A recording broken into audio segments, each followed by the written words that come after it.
ఎక్కడ సమస్య ఉంటే అక్కడికి టీవీ9 వెళుతుంది. వాళ్ళ గోడుని ప్రభుత్వానికి వినిపించడానికి ప్రయత్నిస్తుంది. ప్రస్తుతం దిలావర్పూర్ విషయంలో కూడా అదే జరిగింది. అక్కడ స్థానికంగా రైతులు ఎదుర్కొంటున్న సమస్యలేంటి, వాళ్ళు ఎందుకు ప్రధానంగా ఈ ఫ్యాక్టరీని వ్యతిరేకిస్తున్నారన్న విషయాన్ని టీవీ9 కొన్ని రోజులుగా ప్రసారం చేసిన నేపథ్యంలో ఇవాళ రైతుల కష్టాల్ని ప్రభుత్వం వింది ఒక సానుకూలమైన నిర్ణయం తీసుకుంది. అయితే దిలావర్పూర్ రైతుల ఆందోళనతో ఇథనాల్ ఫ్యాక్టరీ నిర్మాణ పనులకు ప్రస్తుతం బ్రేక్ పడ్డాయి. రైతులు ఆరోపిస్తున్నట్టుగా దీనివల్ల పర్యావరణానికి ముప్పు ఉంటుందా, అసలు ఈ ఫ్యాక్టరీ నిర్మాణంతో కాలుష్యం కాటేస్తుందా, ఇథనాల్ అంటే అసలు ఏంటి, దేనికి వాడతారన్నది ముందుగా మనం తెలుసుకుందాం. ఆహార ధాన్యాల నుంచి ఇథనాల్ని తయారు చేస్తారు. ఇది బయోఫ్యూయల్ గా ఉపయోగపడుతుంది. చెరుకు, బంగాళదుంప, వరి, మొక్కజొన్నల నుంచి దీన్ని తయారు చేస్తారు. ఇన్ఫాక్ట్ మనం నిత్యం వాడే పెట్రోల్లో 20% ఇథనాల్ని కలుపుతారన్న విషయం మనలో చాలా మందికి తెలియదు. అలాగే చమురు దిగుమతుల ఖర్చు భారీగా తగ్గుతుంది ఈ ఫ్యాక్టరీ వల్ల. అలాగే ఆహార పంటలకు గిరాకీ పెరుగుతుంది, గ్రామీణ ఆర్థిక వ్యవస్థ బలోపేతం అవుతుంది. దీంతో పాటుగా రైతులకు మంచి ధరలు లభిస్తాయి, దేశానికి ఇంధన భద్రత కూడా కలుగుతుంది. ఇవన్నీ కూడా మనకి ఇథనాల్ వల్ల కలిగే ప్రయోజనాలు. అయితే ఇది కాయిన్కి ఒకవైపు మాత్రమే అని మనం చెప్పుకోవాలి. రెండో కోణంలో చూస్తే గనక ఇథనాల్తో పర్యావరణానికి ముప్పు ఉంది అనే వాదనలు కూడా ఉన్నాయి.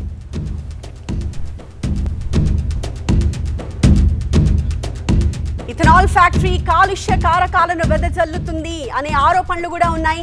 గతంలో ఇథనాల్ ఫ్యాక్టరీలు పెట్టిన ప్రతి చోట వాటికి వ్యతిరేకంగా స్థానికులు ఉద్యమాలు చేశారు. వాళ్ళ వాదన ఏంటో కూడా మనం చూద్దాం.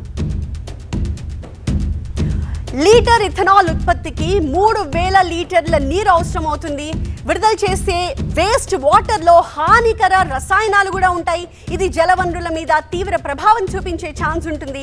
భూగర్భ జలాలతో పాటుగా వాగులు, వంకులు విషపూరితమయ్యే ఛాన్స్ కూడా ఉంటుంది. వాయు కాలుష్యంతో శ్వాసకోశ సమస్యలు కూడా తప్పు. ఫ్యాక్టరీ నుంచి వచ్చే రసాయన వాయువులతో తీవ్ర దుర్వాసన కూడా వస్తుంది. సో ఆ చుట్టుపక్కల ఉండే వాళ్ళందరికీ కూడా అది చాలా ఇబ్బందికరంగా ఉంటుంది. చుట్టుపక్కల ప్రజలకు తీవ్ర ఇబ్బందులు తప్పవన్న విషయం దీని ద్వారా మనం అర్థం చేసుకోవచ్చు. ఇథనాల్ తయారీతో ఆహార ధాన్యాల రేట్లు కూడా బాగా పెరిగిపోతాయి. ఇవన్నీ కూడా కాయిన్కి రెండో వైపు. ఈ నేపథ్యంలో నిర్మల్ జిల్లా దిలావర్పూర్లో ఇథనాల్ ఫ్యాక్టరీ నిర్మాణ పనులు నిలిపివేయాలి అంటూ కలెక్టర్ ఆదేశించారు. ఈ ఫ్యాక్టరీ నిర్మాణాన్ని వ్యతిరేకిస్తూ 130 రోజులుగా రైతులు ఆందోళన చేస్తూ ఉన్నారు. ఇన్ని రోజులుగా వాళ్ళు చేస్తున్న ఆందోళన ఎట్టకేలకు ఫలించింది. ప్రభుత్వం ఈ విషయంలో ఒక సానుకూల నిర్ణయం తీసుకుంది. ఇథనాల్ ఫ్యాక్టరీ నిర్మాణానికి బ్రేకులు వేస్తూ తాజాగా ప్రభుత్వం ఒక నిర్ణయాన్ని వెలువరించింది. ఇథనాల్ తయారీలో 40 నుంచి 50 రకాల హానికరక రసాయనాలు వెలువడతాయని, ఇవి చాలా ప్రాణాంతకమని చదువుకున్న రైతులు చెప్తూ ఉన్నారు. లీటర్ ఇథనాల్ తయారీకి 150 రూపాయలు ఖర్చు అవుతుందని, అయితే కేంద్రానికి వాళ్ళు లీటర్కి 50 రూపాయలకే ఎలా అమ్మగలుగుతున్నారు అని రైతులు, అందులో ఉన్న మేధావులు ప్రశ్నిస్తున్నారు. ఎట్టి పరిస్థితుల్లో ఇథనాల్ నుంచి ఆడు చెప్పేది CO2, కేవలం CO2 వస్తున్నది, కొన్ని టన్నుల CO2 వస్తుంది. దాన్ని మేము సేకరించి కూల్ డ్రింక్స్ తయారీకి మేము వాడుతున్నాం తప్ప బయట మేము వేరే రసాయనాలు రావని చెప్తున్నాడు. కానీ అది తప్పు. శాస్త్రీయంగా ఇథనాల్ ప్రాసెస్లో ఇలా formaldehyde, acetaldehyde, benzene, CO, carbon monoxide ప్రాణాంతకమైన వాయువులు వెలువడతాయి. ఈ చిత్తనూరులో జరిగింది. ఇలా రాత్రి పిండుకున్న బట్టలు బయట ఆరేస్తే తెల్లారటోళ్ళకనే మసిబొగ్గుల్లాగా మారిపోతున్నాయి. ఇదంతా పొల్యూషన్ కాదా? కార్బన్ మోనాక్సైడ్, సింగిల్ ఆక్సైడ్, అది ప్రాణాంతకమైనది. ఇప్పుడు ఆల్రెడీ అక్కడ ఊపిరితిత్తుల వ్యాధులు ప్రారంభమైనాయి. అనేక మంది శ్వాస సంబంధమైన వ్యాధులతోటి చిత్తనూరులో ప్రజలందరూ బాధపడుతూ ఉన్నారు.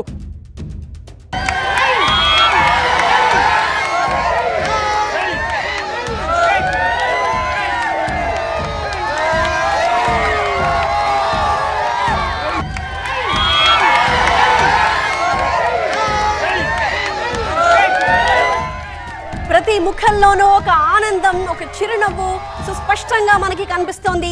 ఇవాళ మధ్యాహ్నం వరకు కూడా ఒక్కసారిగా నినాదాలతో అలాగే ఆందోళనలతో అట్టుడికిపోయిన ఆ ప్రాంతంలో ఎలాంటి మార్పు ఉంది అన్నది సాయంత్రం అయ్యేసరికి మనం చూస్తున్నాము. దిలావర్పూర్ ప్రజలంతా కూడా సంబరాల్లో మునిగిపోయారు.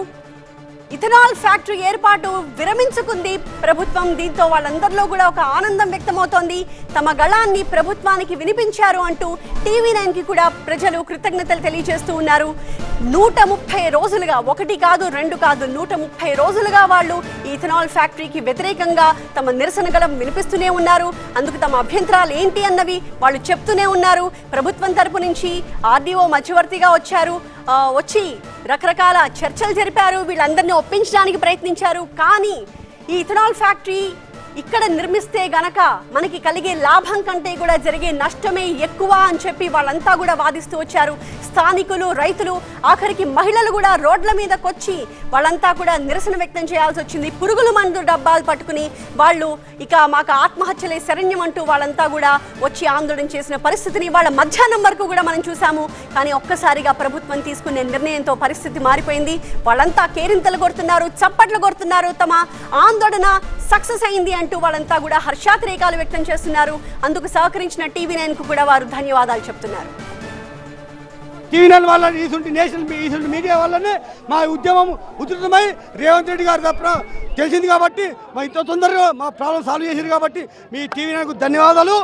అలాంటి మీడియాల వల్ల మీ మీడియాలు ఉండాలని కోరుకుంటున్నాం. మేము మీరు ఎట్టి పట్ల మీరు మీడియాలు ఉండాలి, మా ప్రశ్నలు తెలియజేసుకున్నాలా. మాకు TV9 వల్ల ఈసుంటి మీడియా వల్లనే మా ఉద్యమం ఉధృతమై రేవంత్ రెడ్డి గారు తప్ప తెలిసింది కాబట్టి మా ఇంత తొందరగా మా ప్రాబ్లం సాల్వ్ చేశారు కాబట్టి మీ TV9కు ధన్యవాదాలు. అలాంటి మీడియాల వల్ల మీ మీడియాలు ఉండాలని కోరుకుంటున్నాం. మేము మీరు ఎట్టి పట్ల మీరు మీడియాలు ఉండాలి, మా ప్రశ్నలు తెలియజేసుకున్నాలా.